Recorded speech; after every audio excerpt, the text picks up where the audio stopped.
FM నుంచే phone మామయ్య గారు. మాట్లాడమ్మా. హలో, నమస్తే మేడం. నమస్తే. చెప్పండి మేడం.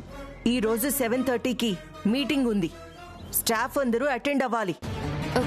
7:30కా? అవును, 7:30కే. షార్ప్గా 7:30కే అందరూ అటెండ్ అవ్వాలి. చైర్మన్ గారు మరీ చెప్పారు. అందుకే నీకు కాల్ చేశాను. ఓకేనా? ఓకే మేడం, వచ్చేస్తాను. 7:30. ఒక్క క్షణం కూడా లేట్ అవ్వకు, గుర్తుంచుకో. ఓకే? Okay madam.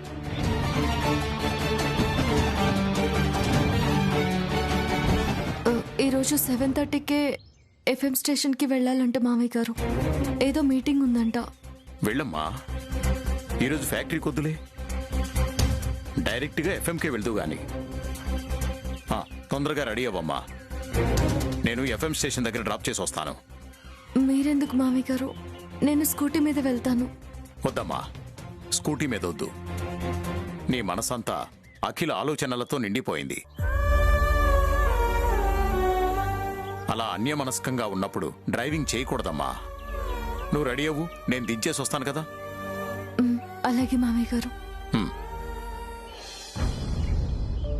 మనకిష్టమైన వాళ్ళు దూరంగా ఉన్నప్పుడు, వాళ్ళకి ఏదైనా కష్టం కలిగినప్పుడు మనం నిత్యం పూజించే ఆ భగవంతుడు ఏదో ఒక రూపంలో వాళ్ళకి అండగా ఉంటాడు. అలాంటి ఆ భగవంతుడిని ప్రార్థిస్తూ అలా దూరంగా ఉండి విరహ బాధతో సతమతమవుతున్న జంటలకి ఓదార్పునిస్తూ ఒక పాట పాడతాను. సిరికింజెప్పడు శంఖ చక్రయుగముల్ జేదోయి సంధింపడు, ఏ పరివారంబును జీరడు అభ్రగపతింబన్నింపడు, ఆకర్ణికాంతర ధంబిల్లను చక్కనొత్తడు, వివాద ప్రోతిత శ్రీకుచూపరి చేలాంచలమైన వీడడు, గజ ప్రాణావను ఉత్సాహి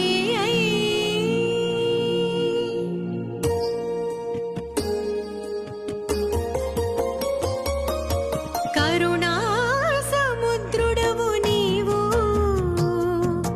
కరుణా సముద్రుడవు నీవు, నీ భక్తులను కాచుతావు. కరుణా సముద్రుడవు నీవు, నీ భక్తులను కాచుతావు. గీతాచార్యుడవు నీవు, గీతాచార్యుడవు నీవు, మా గీతలను మార్చుతావు, మా గీ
ఇలాంటి ఏడుపు గొట్టు పాట పాడినందుకు దానికి ఎలాంటి డోస్ ఇస్తానో చూడండి.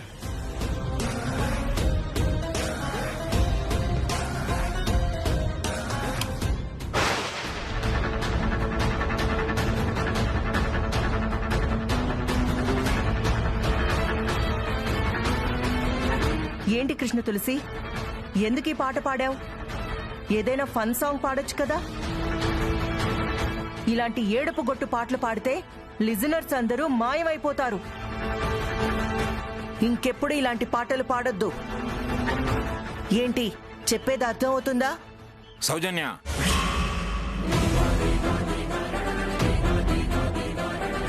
కృష్ణ తులసి చాలా మంచి పాట పాడింది. దాని అర్థం నీకు అర్థం కాలేదనుకుంటా. ఆ అర్థం తెలిసిన వాళ్ళు అద్భుతంగా ఫీల్ అవుతారు.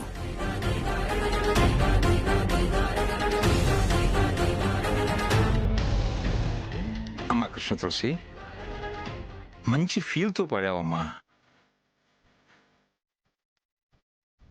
అప్పుడప్పుడు ఇలాంటి పాటలు పాడుతుంటేనే శ్రోతల మనసుకు మరింత దగ్గరవుతావమ్మా నువ్వు. ఆల్ ది బెస్ట్ అమ్మా.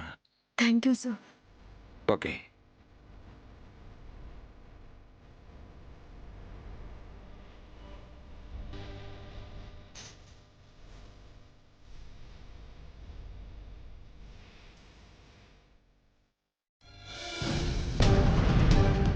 ఛా, మధ్యలో ఈయన దూరాడు.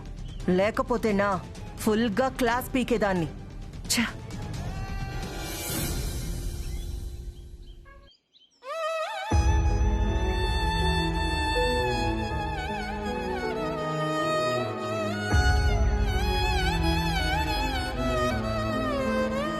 బయలుదేరారా? ఓకే నాన్న, ఓకే. జాగ్రత్త. జర్నీలో వాడికి ఏ ఇబ్బంది లేకుండా చూసుకో. జాగ్రత్తగా రండి. ఉంటాను. అఖిల్ వాళ్ళు ఇంకో 2 అవర్స్లో ఇంటికి వచ్చేస్తారు. ఇంకా నువ్వు నిశ్చింతగా ఉండొచ్చు. ఆయన్ని కళ్ళారా చూసేంత వరకు నా మనసుకి నిశ్చింత ఉండదు మామయ్య గారు.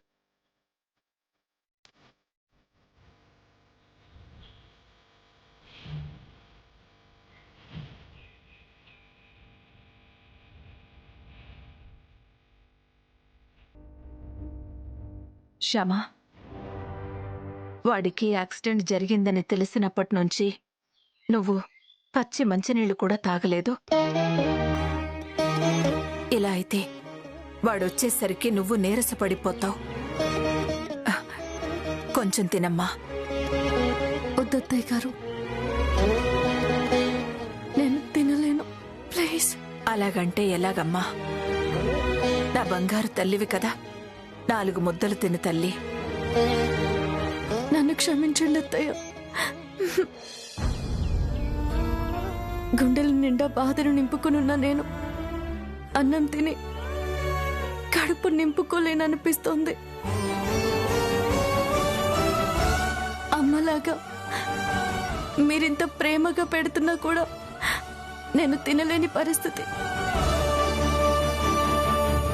తిన్నా కూడా కడుపులో అది ఇమిడదత్తయ్య. దయచేసి నా పరిస్థితి అర్థం చేసుకోండి అత్తయ్య. నీ బాధ నాకు అర్థమైంది తల్లి.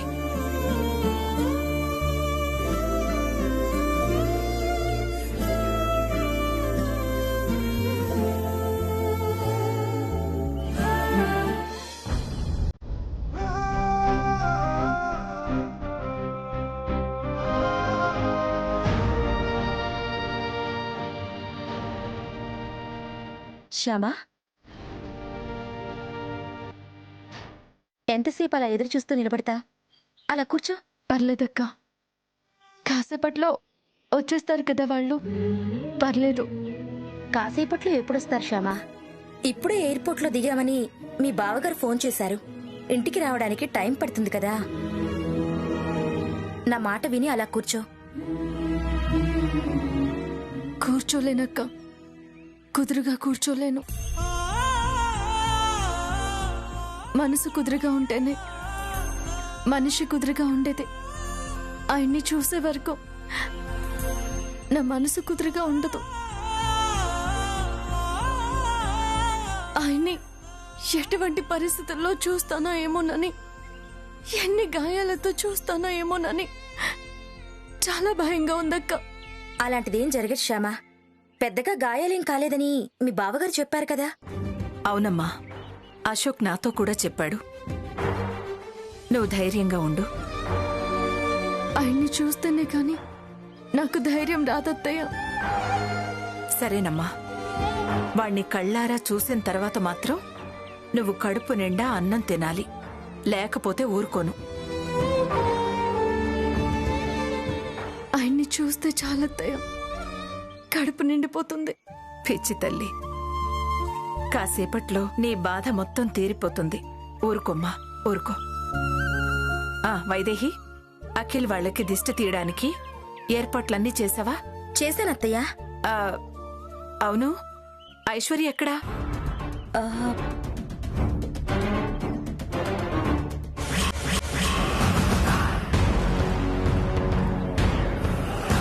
అఖిల్ వెళ్లిన మీటింగ్ ఫెయిల్ అవ్వాలని, అఖిల్ ఫెయిల్యూర్తో కలకత్తా నుంచి తిరిగి రావాలని, సక్సెస్ కి కేర్ ఆఫ్ అడ్రస్ అఖిల్ అంటూ అతన్ని పొగుడుతున్న ఇంట్లో వాళ్ల నోళ్లకి తాళాలు వేయాలని మాస్టర్ ప్లాన్ వేశాను.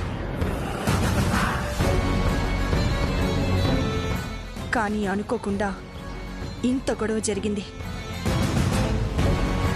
బిజినెస్లో ఎదురు దెబ్బ తగలడంతో పాటు ఫిజికల్గా కూడా దెబ్బలు తినొస్తున్నాడు అఖిల్. దీన్ని మావయ్య గారు వాళ్ళు తేలిగ్గా వదలరు. ఈ గొడవకు కారణమైన బన్వర్ సింగ్కి మన కంపెనీ డీటెయిల్స్ ఎలా తెలిసాయని ఆలోచిస్తారు, ఆరా తీస్తారు. ఈ మధ్య నేను ఫ్యాక్టరీకి వెళ్తున్నాను కాబట్టి, అకౌంట్స్ చూస్తున్నాను కాబట్టి డెఫినెట్గా నా మీద వాళ్ళకి డౌట్ వస్తుంది.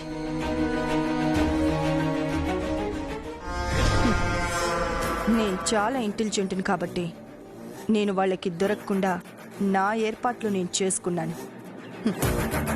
No problem. అవును, నేను ఇంకా ఇక్కడే ఉన్నానేంటి? అఖిల్ రాక కోసం ఫ్యామిలీ మెంబర్స్తో పాటు నేను కూడా వెయిట్ చేయాలి కదా.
ఊరుకో శ్యామ, ఊరుకో. నాకేం కాలేదు కదా. ఇంతకంటే ఇంకేం కావాలి? నాన్న అఖిల్, ఇదేంటి నాన్న, తలకి మాత్రమే దెబ్బ తగిలిందని చెప్పారు, చేతికి కాలికి కూడా దెబ్బలు తగిలాయిగా? చిన్న దెబ్బలే మమ్మీ, చిన్న దెబ్బలే. శరీరానికి తగిలిన దెబ్బలు చిన్నవే మమ్మీ, కానీ మన బిజినెస్కే పెద్ద దెబ్బ తగిలింది.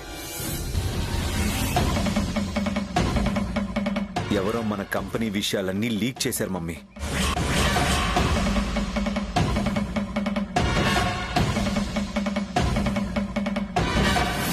వాళ్ళని నాన్న అఖిల్, ఆ విషయాలన్నీ తర్వాత మాట్లాడుకుందాం.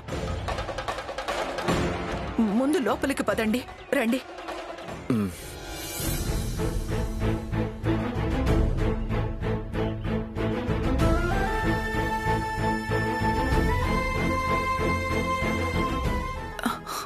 ఒక్క నిమిషం ఆగండి. ఇరుగు దిష్టి, పొరుగు దిష్టి, ఇంట్లో వాళ్ళ దిష్టి, ఊళ్ళో వాళ్ళ దిష్టి, అందరి దిష్టి పోవాలి.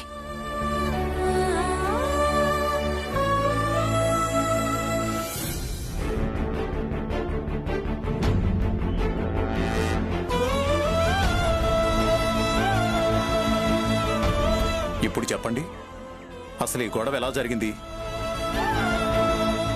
ఆ మీటింగ్లో బన్వర్ సింగ్ అని ఒక వ్యక్తి ఉన్నాడు డాడీ. అతను మీటింగ్ మధ్యలో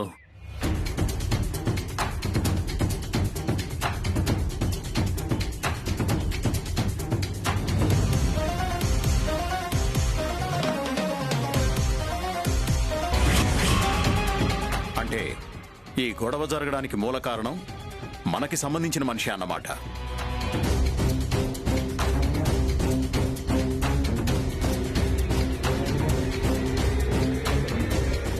మనకి సంబంధించిన మనిషే మన కంపెనీ సీక్రెట్స్ ని ఆ బన్వర్ సింగ్కి చెప్పబట్టే ఇంత గొడవ జరిగిందన్నమాట.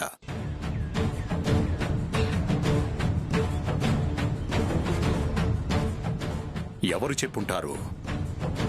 ఆ బన్వర్ సింగ్కి మన కంపెనీ వ్యవహారాలు ఎవరు చెప్పుంటారు?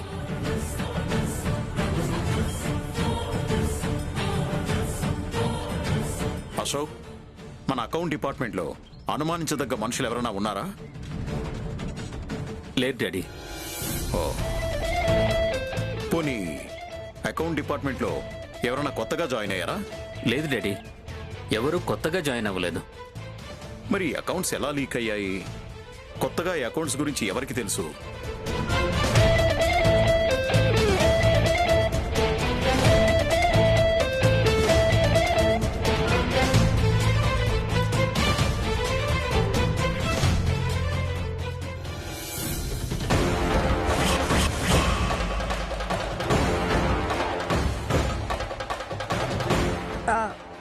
ఏంటి నా వంక చూస్తున్నారు?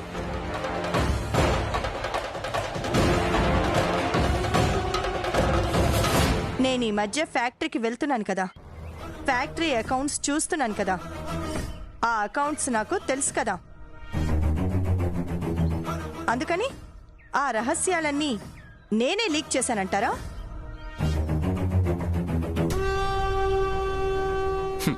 నేను ఆ మాటం లేదు ఐశ్వర్య.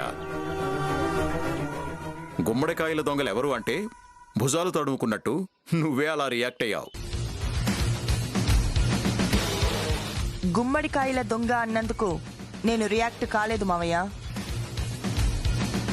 కొత్తగా ఈ అకౌంట్స్ ఎవరికి తెలుసు అంటూ మీరు నా వైపు చూస్తేను అందుకు రియాక్ట్ అయ్యాను.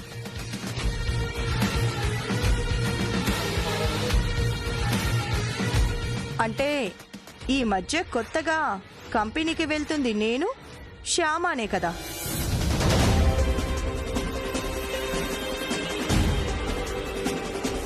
అందుకని మా మీద మీకు డౌట్ రావచ్చు కదా. చచ్చా, మీ మీద డౌట్ ఎందుకు వస్తుంది ఐశ్వర్య? ఎందుకైనా రావచ్చు అత్తయ్య. బిజినెస్ వ్యవహారాల్లో ఇలాంటి పరిస్థితి వచ్చినప్పుడు ఎవరినైనా అనుమానించాల్సి రావచ్చు కదా. అది తప్పేం కాదుగా.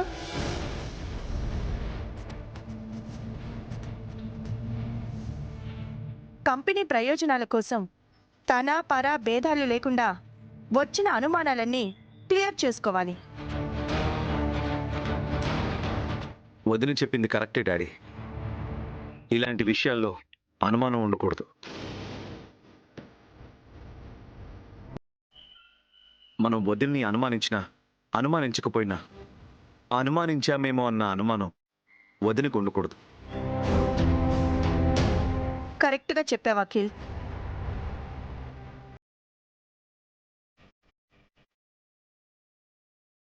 ఇదిగో నా ఫోన్. నా ఫోన్లో కలకత్తా వాళ్ళకి సంబంధించిన ఫోన్ కాల్స్ ఏమైనా ఉన్నాయేమో చూడు. నేనెవరితోనైనా మాట్లాడానేమో చూడు. ఏంటి అలా చూస్తావు? ఫోన్ చూడు అఖిల్.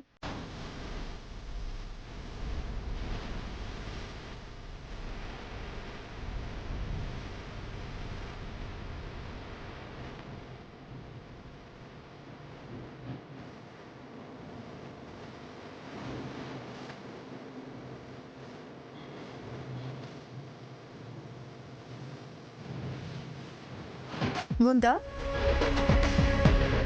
కలకత్తా నెంబర్ ఏదైనా ఉందా? లేదు. లేదు అంటే నాకు క్లీన్ చిట్టి వచ్చినట్టేగా? వచ్చినట్టే. అలాగే ఇప్పుడు శ్యామకు కూడా క్లీన్ చిట్టి ఇవ్వండి.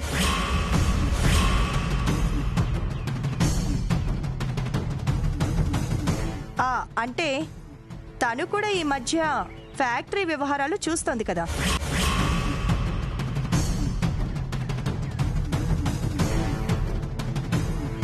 తన ఫోన్ కూడా చెక్ చేసి తనకి క్లీన్ చిట్టి ఇవ్వాలి కదా.